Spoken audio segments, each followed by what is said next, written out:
We haven't had many questions about Canfor Pulp, but now we've had two in 2 nights. Go ahead with your question, Lisa. Hi, thank you for taking my call. You're welcome. Happy New Year to you, Mark You and too. David. Thank you.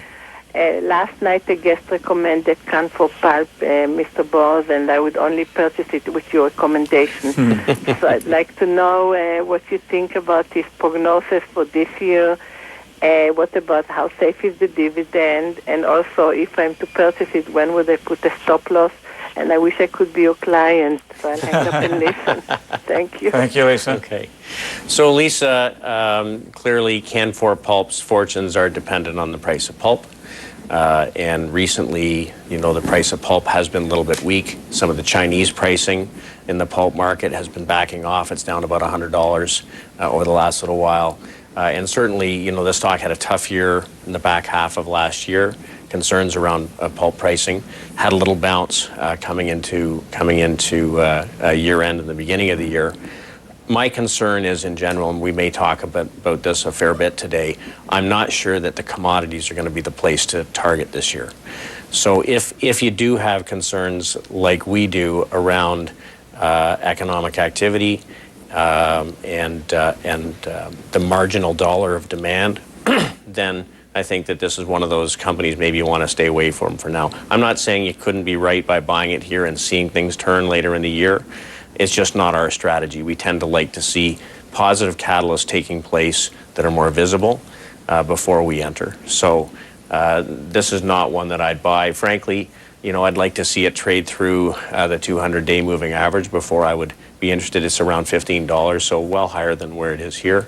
But again, I think there's some work that has to be done technically also first before you'd want to enter. All right. Well, this leads us to our next question, and you may have already kind of given the answer. This is an email from David on Tech Resources. What's your guest's opinion of tech? Here's a big coal and zinc and copper player.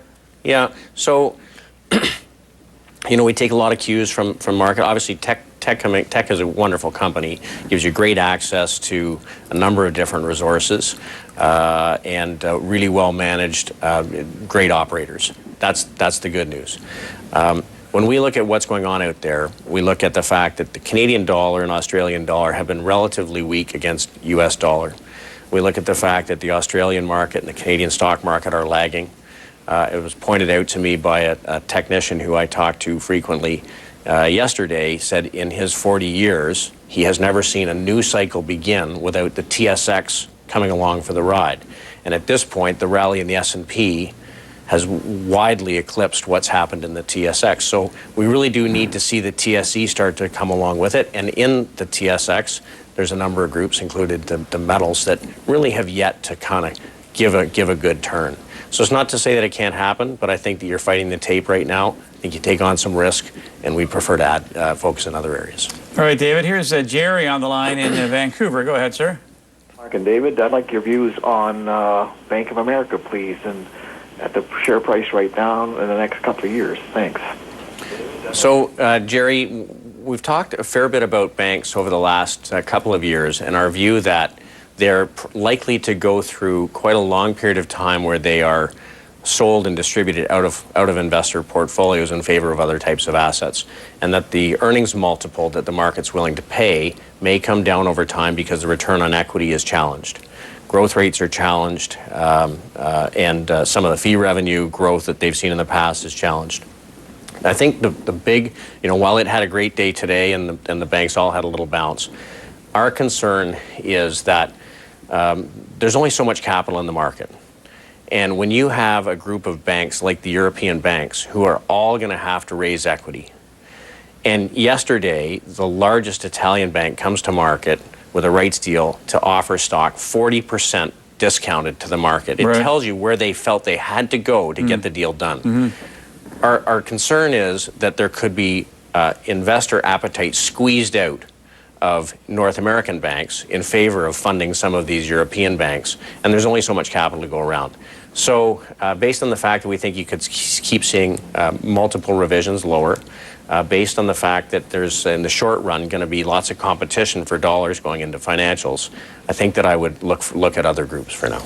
Would you say that there is a theme developing early on in the year, and that is that U.S. financials are decoupling to a degree from European banks? Yeah, they certainly are, and the Canadian banks have behaved a little better than the U.S. banks. So I think that that's a positive.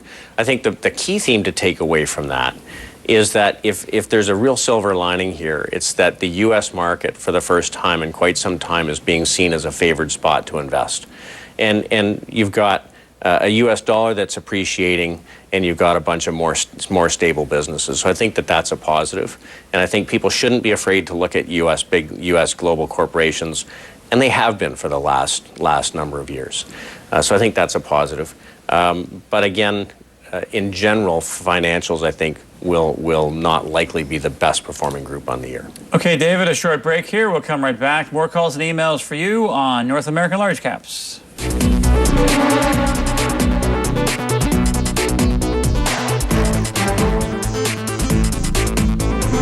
Which of the following can potentially increase your wealth?